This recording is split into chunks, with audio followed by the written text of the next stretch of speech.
Stories. Love Stories.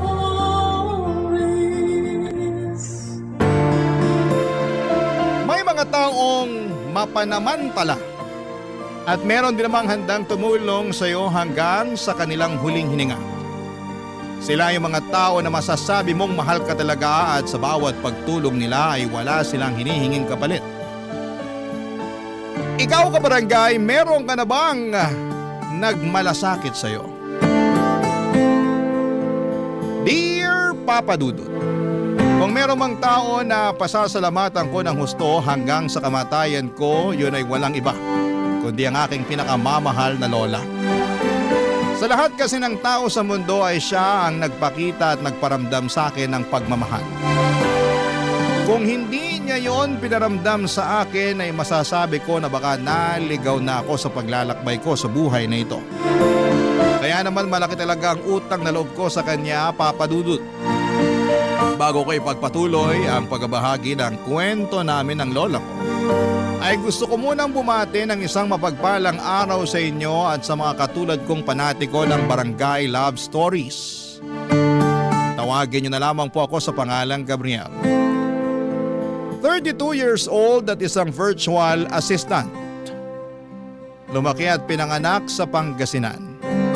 Kasama ko sa tinitirhan naming maliit na barong-barong noong araw ang mga magulang ko at ang aking lola na nanay ng aking ina. Wala akong kapatid, solong anak lamang ako. Ang tatay ko ay nagtatrabaho bilang tricycle driver at ang nanay naman ay tumatao sa isang sanglaan sa bayan. Bali lola ko na halos ang nagpalaki sa akin. Dahil madalas abala ang mga magulang ko sa pagtatrabaho. Kaya nga hindi kataka-taka na makilola ako. Tapos nung tumungtong na ako sa edad na 18 anyos, ay iniwang kami ng nanay matapos niyang sumama sa ibang lalaki. Dahil sa nangyari, sobrang galit na galit ang tatay ko, Papa Dudut.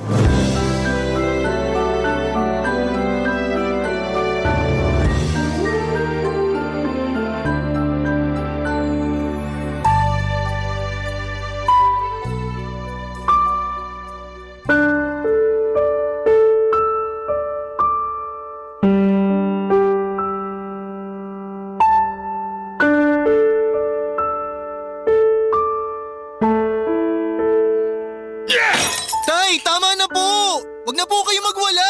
At anong pakialam mo? Pati ba naman pagwawala ako bawal sa pamamahay na to? Hindi naman po sa ganun, pero Hindi raw ganun pero ganun na rin tinutubok mo. Hirap sa'yo, masyado kang pakialamero. inaawat ko lang naman po kayo eh. Marami na po kayong nababasag na pinggan.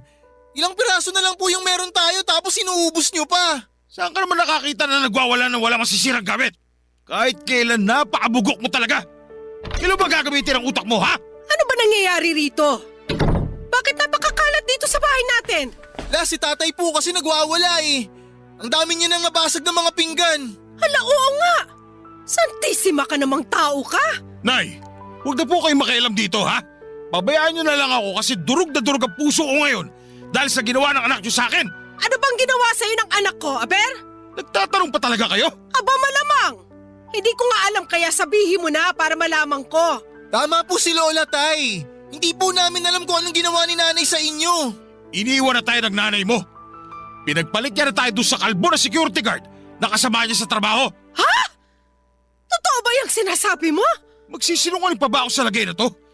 Kung ayaw niyo maniwala, titignan niyo yung damit ng asawa ko. Wala na dyan. Inimpakan niya na kagabi pa. Nung kasarapan ng tulog natin. Tapos ngayon pinunta ko sila doon sa saklaan. Sabi sa akin, hindi pa rin pumapasok yung dalawang yon. Ano ibig sabihin nun? Malamang magkasama sila. Huminahong ka lang, pwede. Wala magandang may dudulot yung pagwawala mo eh. Apo, silipin mo nga yung mga damit ng nanay mo sa damitan niya. Sige po, La. Huminahong ka lang. Paano ko hihinahon iniwan na nga ako ng asawa ko? Lola, wala na nga po yung mga damit ni nanay sa damitan niya. Oh, kita nyo na? Iniwan na tayo ng asawa ko para sumama doon sa kalbong yon. Mahabaging langit. Ano bang naisip ng nanay mo at ginawa niya yung bagay na yan? Tay, tama na po! Tumigil ka na nga! Huwag na po kayo magwala! Anong wag magwala? Karapatan ko magwala! Kung ayaw mo na binabasag ko yung pinggan dito, di mukha mo na lang babasagin ko. Tutal, kamukha mo naman yung nanay mong malandi. Halika rito! Tay, teka, wag po! Ano wag po? Halika rito para malaman mong hinahanap mong pakilamero ka! Pamusaktan ang apo ko! Maawa ka sa kanya!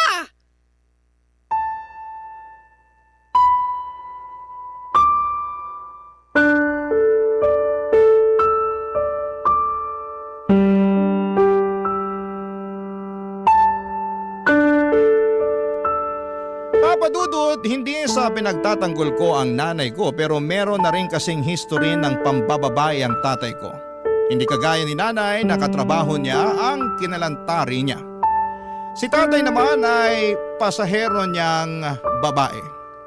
Nagkahulihan at nagkaaminan na sila noon ni nanay pero mali ako nang akalain kong pinatawad na siya ng nanay ko. At ang malala pa ay nagiganti pala ito sa kanya kaya naman galit na galit si tatay. Bukod kasi sa pangangaliwa ni nanay at pag-iwan sa aming pamilya ay apak na apak din ang ego ng tatay ko. Simula nang iwanan kami ni nanay ay naging mainitin na ang ulo ng tatay ko. Kaunting kibot ay nagagalit siya. At ako ang madalas niyang pagbuntunan ng init ng ulo niya. Katwiran niya ay kamukha ko raw ang nanay ko at naiirita siya sa akin. Tama ba yun? Kahit saang anggulo tingnan at ituwid ay maling-mali pa rin na sa akin niya ibaling ang galit niya.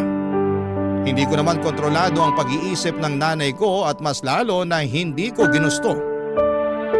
Ang resulta ng ginawa nitong panlalalaki, buti na lamang at laging to the rescue ang lola ko.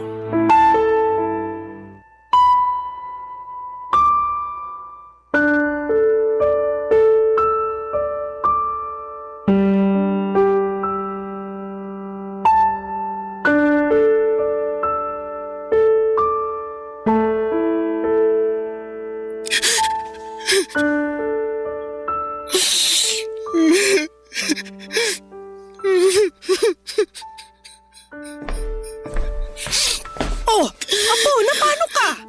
Bakit ka umiiyak? Ha? Hindi po ako umiiyak, Lola. Ano lang po to? Napuwing lang po ako. Sa akin ka pa talaga magsisinungaling. Ako na halos ang nagpalaki sa'yo. Ibig sabihin, kabisado ko yung pagtawa at pag-iyak mo. Alam na alam ko yan, kaya sabihin mo na sa akin yung totoo. Bakit ka umiiyak? Ay, sandali. Huhulaan ko. Tatay mo na naman ang dahilan, ano? Opo, At ano na namang ginawa sa'yo ng magaling na yon? pinagsalitaan niya po ako ng hindi maganda eh. Tapos binatukan niya ako. Parang harang daw po kasi ako sa daanan niya. Sa lakas po nung pagkakabatok niya sa akin, nawalan po ako ng balanse. Natumba po ako. Sabay pinagtawanan niya pa po ako nung tumumba ako sa sahig. Sabi niya lalampa-lampa raw po ako. Nasaktan po ako pero pinigil ko po yung luha ko na tumulo. Ayoko po kasing makita niya na umiiyak ako sa harapan niya. Kasi siguradong sasabihan niya ako na bakla. Walang masama sa pagiging bakla. At natural na umiyak ka kasi nasaktan ka. Sumusobra na talaga yung tatay mo. Ano bang tingin niya sa'yo? Punching bag? Na pwede niyang suntok-suntokin? Batukan at sipain kung kailan niya gustuhin? Abuso na ang tawag doon. Namimisikal na siya, hindi naman tama yon. Hindi ko nga rin po maintindihan si tatay kung bakit siya galit na galit sa akin eh. Hindi ko naman po kasalanan na iniwan tayo ni nanay, di ba? Oo naman. Hindi mo kasalanan. Ay, tungkol sa bagay na yan, Apo. Ang totoo, nahihiya ako sa iyo eh. Hiyang-hiya ako sa ginawa ng anak ko sa inyo. Lalo na sa iyo.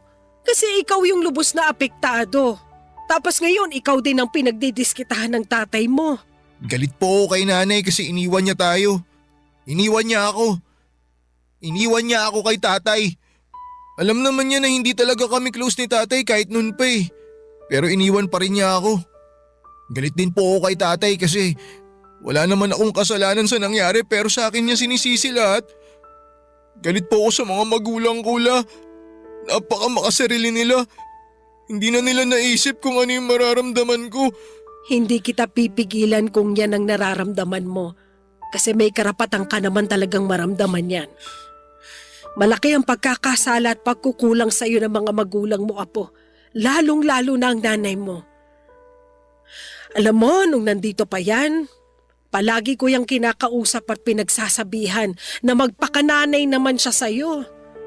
Nandun na tayo sa mahal kita bilang apo ko, syempre, pero hindi ibig sabihin nun ay ipapasa na niya sa akin ang responsibilidad ng pagpapalaki sa'yo. Siya pa rin ang nanay mo, kaya dapat lang na iparamdam niya sa'yo na mahal ka niya. Pero hindi na nga niya na iparamdam sa'yo, ay nagawa ka pa niyang iwanan para lang sumama sa ibang lalaki. Pero la, hindi na rin naman po natin kontrolado yung pag-iisip ni nanay, di ba? Para sa akin, hindi kayo nagkulang sa pagpapaalala sa kanya. Hindi kayo nagkulang na magsabi na magpakananay siya sa akin. Kaso talagang matigas yung ulo niya eh. Nagkataon pa na maling lalaki yung minahal niya. Bakit kasi si tatay pa yung napangasawa niya eh? Opo, nandun na tayo na masakit yung ginawa niya na pag-iwan sa atin para sumama sa ibang lalaki. Pero may bahagi po sa puso ko na umaasa na sana masaya pa rin si nanay. Na sana mahalin siya ng lalaking sinamahan niya. Tratuhin siya ng mabuti. Huwag siyang pagsalitaan ng hindi maganda. Kasi yung mga yun hindi nagawa ni tatay sa kanya eh.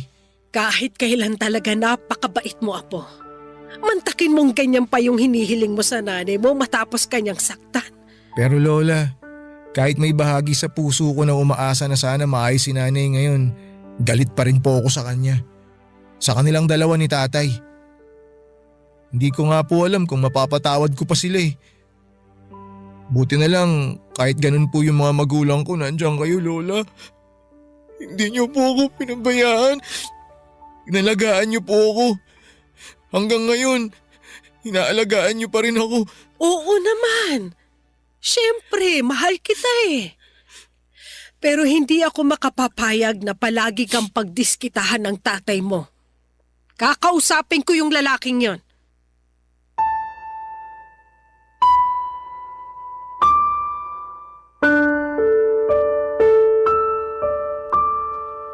Papadudot, nasabi ko na lang tuloy sa aking sarili na kung wala ang lola ko para umalo sa akin ang mga panahong yon ay matagal na akong nasiraan ng ulo.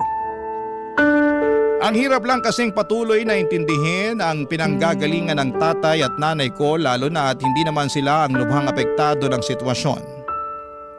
Ako naman na anak nilang hustong nahihirapan dahil sa bunga ng mga desisyon nila sa buhay. Kaya nga sa edad kong yon ay unti-unting nabuo sa puso ko ang magkahalong galit at tampo para sa aking mga magulang. Para po sa akin ay napakamakasarili nila at sobrang unfair. Buti na lamang at nasa tabi ko ang lola ko na kahit no read and no write ay handang magsakripisyo para sa akin.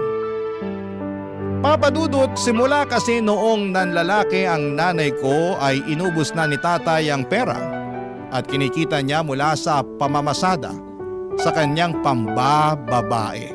Barangay Love Stories. Barangay Love Stories. Papadudot, bihira na lang magambag si tatay sa bahay para sa pagkain namin at pambayad ng bills. Nakikikabit na lamang kami ng kuryente sa kapitbahay namin, kaya nung wala na kaming maiabot na pera bilang pambayad, ay pinutulan nila kami. Wala na rin kaming nagawa dahil nga walang-wala rin kami ng panahong yon. Kaya upang magkaroon ng ilaw sa aming munting tahanan, ay gumamit na lamang kami ng gasera. Ang ilaw na nagmumula sa gaserang yon ang nagsilbi naming liwanag sa aming bahay tuwing sumasapit ang gabi. Sa liwanag din ito ako nag-aaral at nagsusulat ng aking mga takdang aralin.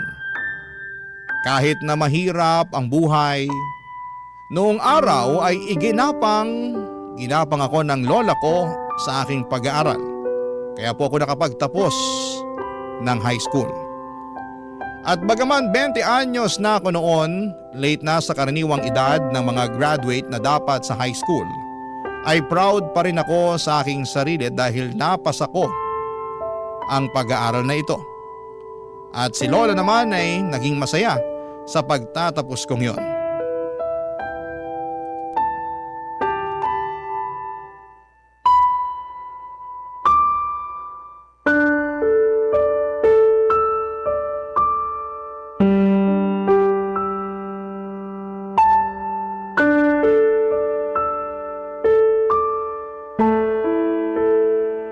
Nax!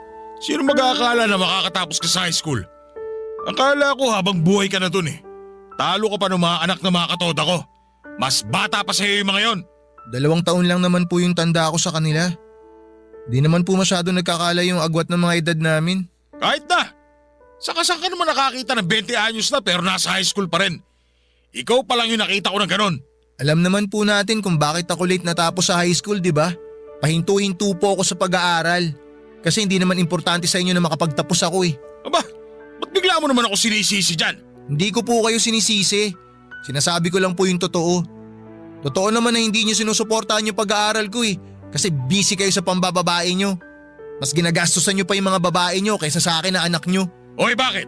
Mapapaligay mo ba ako katulad ng ginagawa nilang pagpapaligay sa akin? Talaga ba? Itatanong nyo yan sa anak nyo? Ayun na nga. Anak kita, kaya ano pa bang dapat kong asahan sa'yo? Yung mga babaeng yon, na ibibigay nila yung kaligayahan na hindi magawang ibigay ng magaling mong nanay kasi sumama siya sa ibang lalaki.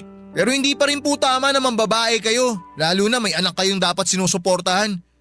Imbis na sa iba nyo binabaling yung atensyon nyo, pati na yung pera nyo, dapat sa pamilya na lang po natin ni Lola. Huwag mo nga akong diktahan kung paano ko gustong gastusin yung pera ko. Akin naman yon. Pinaghirapan ko yon at ni katiting wala kang ambag doon. Saka, kailan ka ba natutong manumbat? Yan ba natutuwa mo sa eskwelahan? Yung sagot-sagutin ng magulang mo? Kasi kung oo, aba, ipakausap mo sa akin yung teacher mo para matalakan ko at masabi na wala ka namang natutuhang tama. Kayo nga eh. Naturingang nakapag-aral din nung araw pero mukhang wala rin kayong natutunang mabuting asal sa eskwelahan. Aba, ang kapal ng mukha mo sabihin sa akin yan. Bakit?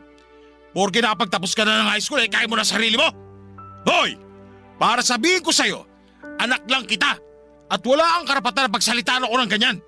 Saka, wala ka pang may pagmamalaki. Saka mo na lang ako talakan ng ganyan pag marunong ka na kumita ng sarili mong pera.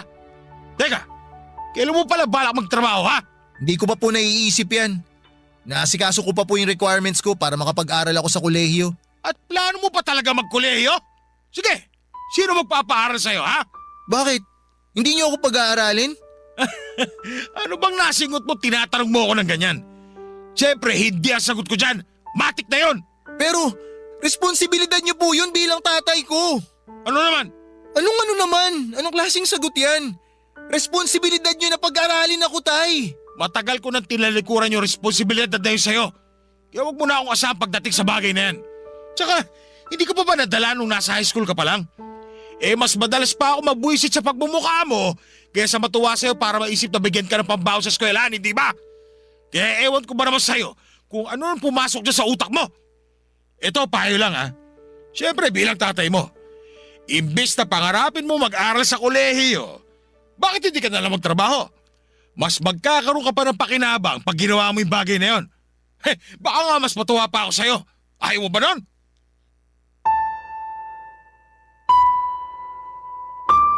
Papadudot, akala ko ay masaya ang tatay ko sa pag-graduate ko kasi narinig ko naman siya na binibida ako sa mga kainuman at mga kasamahan niya sa toda. Pero nagkamali ako kasi hanggang doon lang pala yon. Puro lang salita, kulang sa gawa. At kaya niya pala ako binibida. Kasi sa wakas ay makakatulong na ako sa pamilya namin. Plano na niya kasi na iasa sa akin ang pagtataguyod sa kanya kasi nga ay binabalak na niya na huminto sa pamamasada. Normal lang naman siguro na sumama ang loob ko bilang isang anak, hindi ba? Kasi kung tutuusin, wala naman talaga siyang inambag para mairaos ko ang pag-aaral ko sa high school. Ang lahat ng pagsasakripisyo ay literal na pinasan ng lola ko. Kaya kung may dapat man akong pasalamatan ng husto, ay siya lamang. Wala nang iba. Mali lang talaga ako ng akala na nagbago na ang tatay ko. Kaya nga para lang makapag-college ay nag-working student ako. Bale, nagsimula akong magtrabaho sa tindahan na gumagawa at nagtitinda ng burger at iba pang mga inumin na pampalamig noong summer para makaipon ako ng pera, pampa-enroll at pambili ng uniform. Kaya lang isang umaga ay bigla na lamang akong nagising. Nawala na yung pera na pinag-ipunan ko dahil kinuha ng magaling kong ama, Papa Dudut.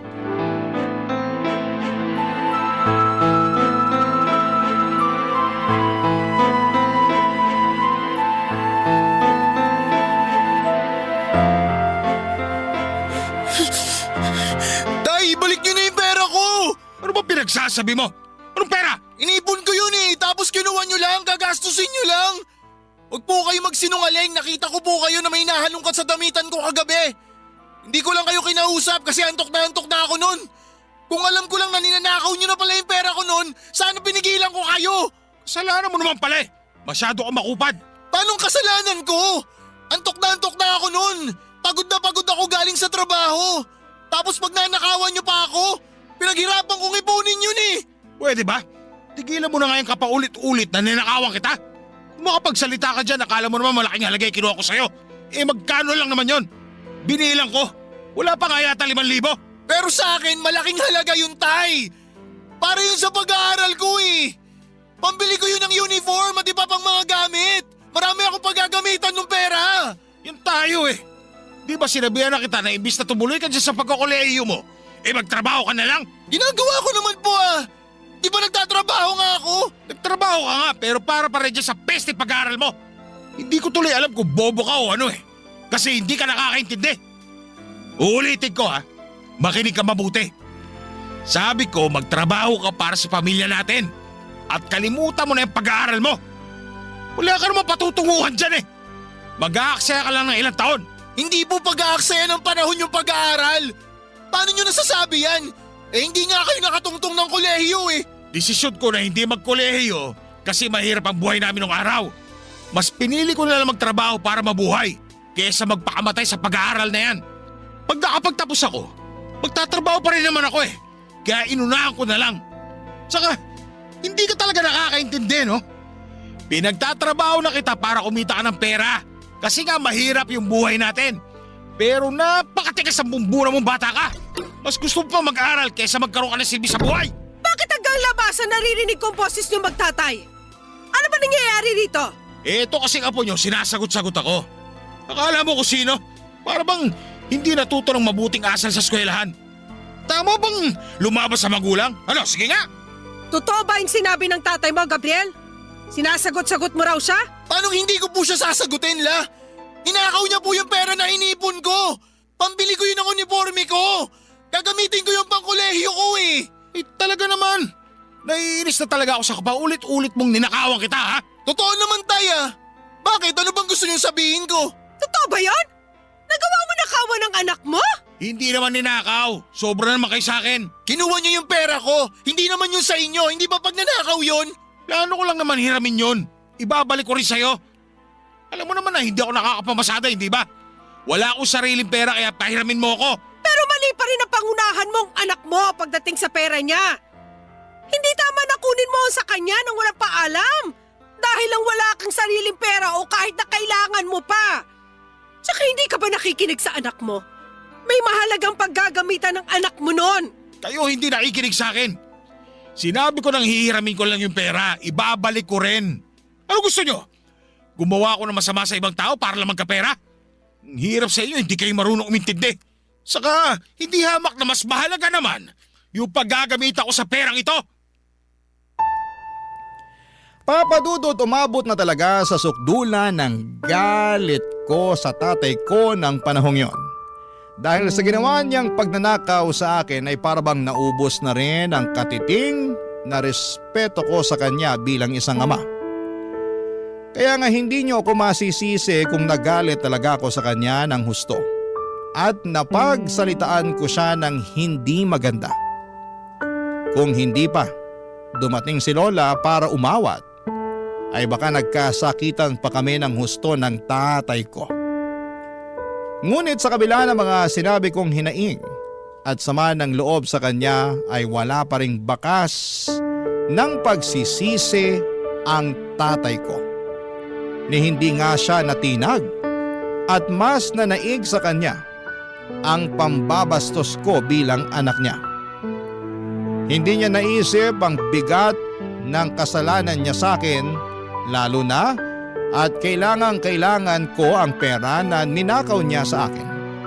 Hindi ko lubos akalain na sa dami ng tao sa mundo ay siya pa talaga ang tatay ko na gagawa ng masama sa akin, Papa Dudut. Barangay Love Stories. Barangay Love Stories.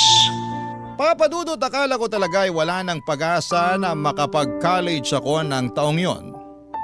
In fact, tinanggap ko na lamang na hindi na ako makakapag-enroll at makakabili ng uniforme at mga gamit dahil sa kagagawan ng tatay ko. Plinano ko na lamang na magtrabaho noon at mag-ipon ng pera para makaalis kami ng lola ko sa bahay namin. Buo na ang desisyon ko noong iwanan ng tatay ko dahil sobrang toxic niyang klase ng tao. Ngunit gumawa ng paraan ng lola ko para matuloy ang pag-aaral ko sa kolehiyo.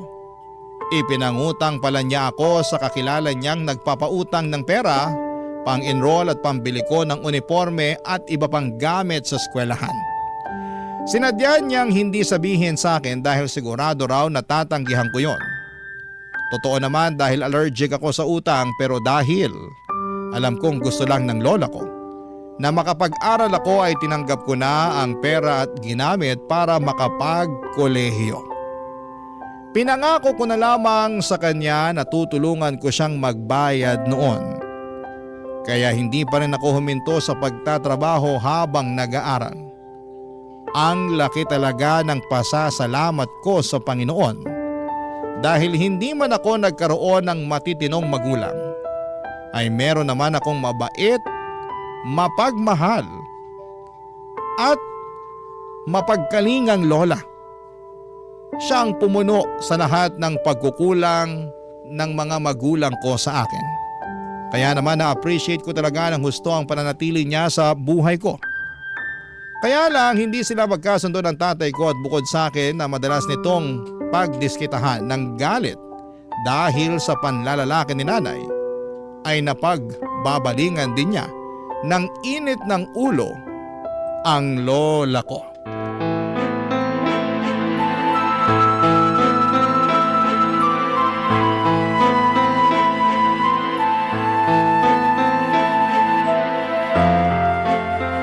Matanda ka, ubusin ko talaga ang buhok mo! Aray ko, bitawan mo ako!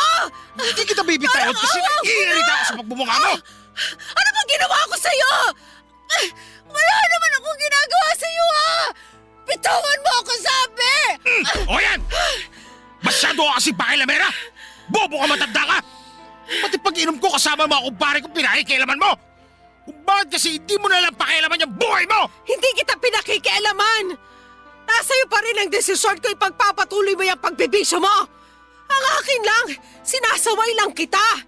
Dahil panay na ang pagkakasakit mo, kakainom mo ng alak at kakasigarilyo! Anong pananaway? Pakikialam pa rin yung tawag doon! Pinaganda mo lang! Parang awa mo na! Huwag mo ako saktan, matanda na ako! Wala akong pakialam! Dapat sa'yo, turuan ng leksyon para magtanda! Teka, Tay! Anong ginawa niyo kay Lola? Bakit ganyan ang itsura niya? Huwag kang pakialam dito! Anong huwag makialam? Sinaktan niyo ata si Lola eh! Masyado mo namang mahal na mahal itong matandang hukluban na to! Gusto mo magsama kayo eh! O yan! Lola! Ayos na po ba kayo? Ayos lang naman ako, pero masakit lang ng konti ang ulo ko. Masyado naman kayo madrama! Eh hanggang kayo nakakapit pa rin naman dyan sa ulo niyo yung buhok niyo! Ano bang pinagsasabi niyo? Sa tingin niyo sinong di masasaktan sa ginawa niyo? Sobra naman kayo kay Lola! Di na kayo naawa sa kanya? Alam niyo nung matanda siya tapos pinatulan niyo pa? Kung alam mo lang kung gaano kapakilamera yung matandang yan, eh sigurado ako masasabunutan mo rin yan! Baka nga hindi lang yun! Baka masutok mo pa yan! Kilabutan nga kayo sa mga pinagsasabi niyo! Wala na ako noon! Hindi ko naman siya pinakikialaman. Sinasaway ko lang siya kasi nga, lagi na lang siya nagkakasakit kakabisyo niya. Mabuti sana kung may pambayad tayo palagi sa doktor at pambili ng gamot. Eh nag-aalala lang naman pala siya sa inyo eh! Tapos sinaktan niyo! Kung ano-ano pa sinabi niyo sa kanya! Kayo tay, sumusobra na kayo ha! Basta! Para sa akin, pakikialam yon. Saka, sino ka ba matanda ka para pangimasukan ng buhay ko? Hindi mo naman ako anak. Saka baka nakakalimutan mo malaki pa atraso mo sa akin. Anong atraso ko na pinagsasasabi mo? Matanda ka na nga talaga kasi nag-uulanin ka na. Mas malalaman ko kung sasabihin mo. O sige, para magkaalaman na tayo. Makinig ka mabuti ha, kasi hindi ko na ito ulitin. Yung anak mo na nang iwas sa akin noon, hindi ko pa rin nakakalimutan yung ginawa niyang yun sa akin hanggang ngayon. At sa tuwing naalala ko yun, mas tumitindi yung galit ko sa'yo kasi sa'yo siya nang galing. Walang kasalanan si Lola sa ginawa ni nanay sa inyo! Bakit ba si Lola sinisisi nyo? Hindi makatuwiran yung ginagawa nyo kay Lola, tay! Tumigil ka, Gabriel! Wala kang alam sa nangyayari! Ako pa ngayon ang walang alam sa nangyayari? Ayos ah! Para lang alam nyo, tay! Kayo ang walang alam! Hindi ko alam kung hindi nyo talaga alam o nagbubulag-bulagan lang kayo! Dinadagdagan nyo pa yung mga kasalanan nyo sa akin! Ang hirap kasi sa inyo, akala nyo sa inyo umiikot yung mundo! Hindi kayo perfecto, tay! Hindi kayo santo! Kung umasta kayo, kala nyo kayo yung biktima rito ah! Alam nyo, kung meron dapat nasisiyan kung bakit nagkagulo ng ganito yung buhay natin, walang iba kundi kayo!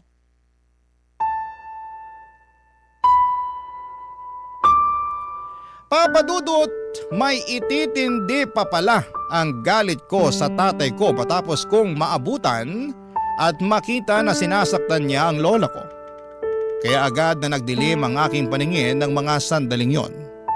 At kulang na lamang ay malumpo ko siya sa bugbog. Oo, pinatulang ko na si tatay sa pamimisikal niya kay lola. Buti na lamang at inawat ako ng lola ko. Alam ko na tatay ko pa rin siya pero nawalan na talaga ako ng respeto sa taong yon simula nang hindi na niya ako sinuportahan bilang anak.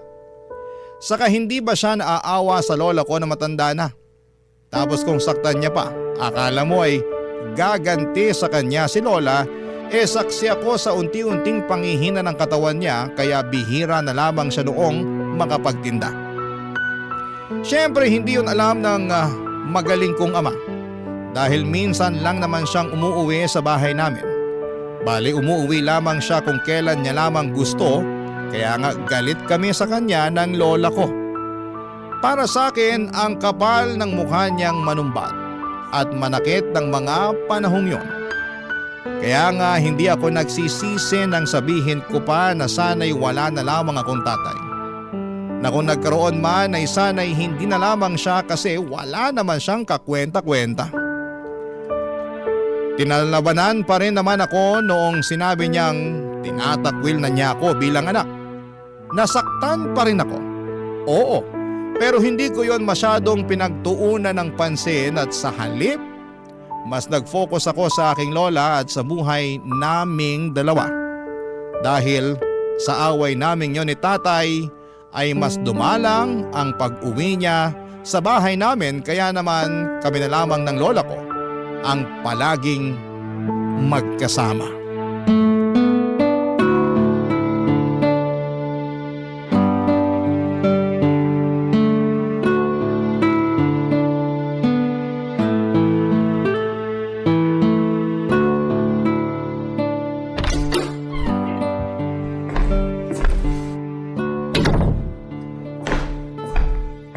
Nandito na po ako, La. Apo, nandiyan ka na pala. Pero bakit ang tagal mo naman nakauwi?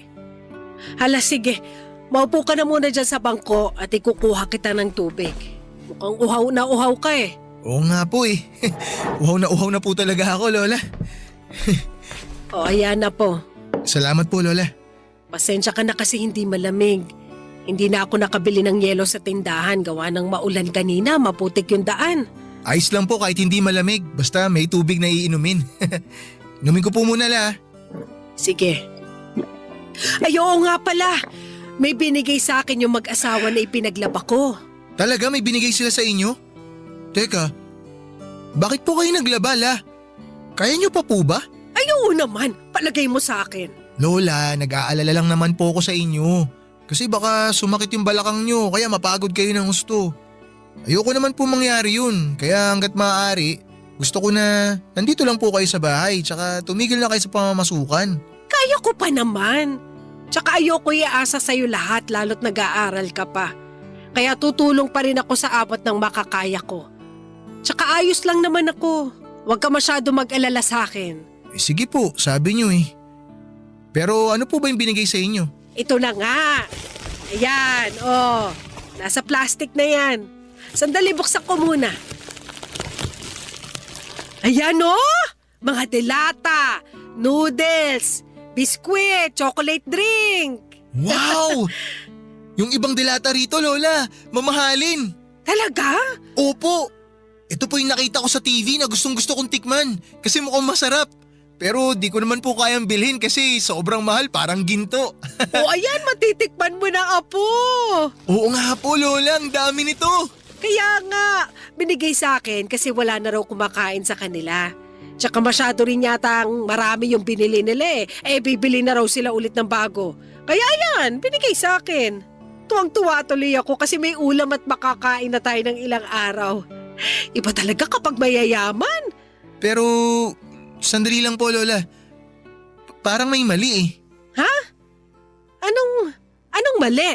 Sabi po sa dilatang to, 2 buwan na po tong expired. Buti sana kung 1 dilata lang, Lola, pero halos lahat po eh. Talaga? Grabe naman. Oh, pati tong mga biskwit at noodles. Expired na rin po tong mga to. Teka po, Lola, bubuksan ko lang tong noodles para malaman natin. Sige nga. Ayan, naku, Lola. Iba na yung kulay, iba na rin yung amoy. Tsaka mukhang sumingaw na rin po. Makunat na eh. Bukas din yata yung pakete. Mukhang nginat-ngat ng daga. Mukhang wala na po tayong mapapakinabangan dyan, La. Baka mapano pa tayo pag kinain natin yan. Mabuti pa, itapon na lang po natin lahat to. O sige. Buti na nga nagganon ang gawin natin kaysa mapahamak pa tayo. Ay, grabe naman sila. Sigurado ako na nabasa naman nila yung expiration date pero pinamigay pa rin nila. Tapos, itinaon pa na ibinigay sa inyo. Di na lang nila tinapon. Paano kung hindi nyo po nabasa? Kung hindi nyo nakita na expired na pala tong mga to, di may nangyari pa sa inyo. Oo nga eh. Kasalanan ko rin talaga kasi hindi ako marunong magbasa. Lola, wala po kayong kasalanan. Sila ang may kasalanan. Sobrang sama nila. Kung sakaling sinadya nilang ibigay sa inyo yung mga pagkain to, parang pakiramdam ko tuloy meron silang hindi magandang pinaplano. Grabe, hindi ko akalain na may mga ganong klaseng tao pa pala. Yung bang walang pakialam sa iba kahit na mapahamak sila. Hayaan mo na, Apo. Wala naman nangyari sa atin eh. At lahat yon dahil sa'yo. Kasi meron kang ganyang kaalaman. At saka malay natin, hindi rin naman nila sinadya na maibigay sa akin yung mga pasong pagkain na yan. Sana nga ganun po. Pero, ewan ko la. Nakakalungkot na ganito nila tayo tratuhin. Porke ba mahirap tayo? Pwede na nila tayong ganunin? Sobra sila. Pero hayaan nyo, Lola. Hindi na po mauulit to. Lalo po ako magsusumikap na makapagtapos sa pag-aaral. Para pagdating ng araw, hindi na kayo manghihingi ng makakain natin sa iba. At hindi na rin po kayo makakaranas na mabigyan ng expired na pagkain. Pinapangako ko po sa inyo, Lola. Magsusumikap po ako sa buhay. Magsusumikap po ako para umasenso. Para makabawi po ako sa inyo. Papadudot, naniniwala ako na sinadya nilang ibigay kay Lola ang mga pasong pagkain. Dahil alam nilang hindi ito aalma at malugod niya itong tatanggapin.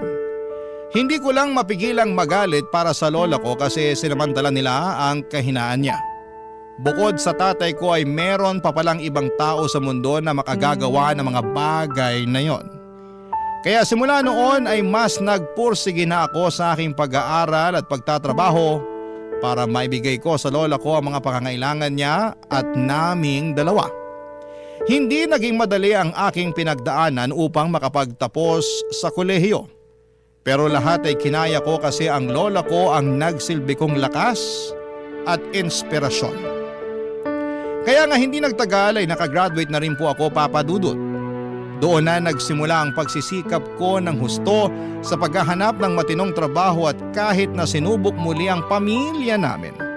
Matapos mamatay ni tatay, At noong nagka-pandemic ay nanatili pa rin kaming magkasama at magkasangga ni Lola.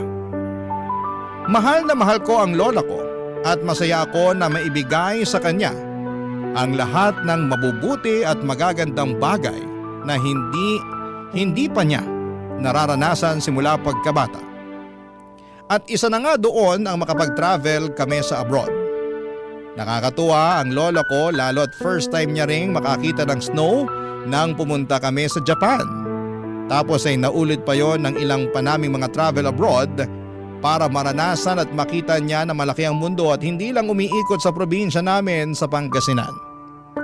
Kaya lang, nito lamang June 2025 ay tuluyan ng humina ang katawan ng lola ko kaya hindi na kami nakakapasyal at nakakapag-travel katulad ng dati. Madalas sa isa bahay na lamang kami para mabantayan ko siya habang nagtatrabaho. Sa ngayon po ay sinusulit na lang namin ang mga nalalabing araw na malakas pa siya dahil palagi niya sa aking sinasabi na anumang sandali ay baka mamaalam na siya. Siyempre nalungkot ako at nasaktan pero ayokong may pagsisihan. Kaya nga nag-decide akong sumulat sa inyong programa upang tuparin na rin ang kahilingan ni Lola na maiere ang aming istorya. Hanggang dito na lamang po ang sulat ko, Papa Dudut. Maraming salamat sakaling mapili po ninyong basahin sa Barangay Love Stories. God bless and more power sa inyong lahat at sa mga kabarangay natin. Ang inyong kapuso at kabarangay forever, Gabriel. Anong say mo sa Barangay Love Stories na ito? Pagkwentuhan natin sa comment section yan.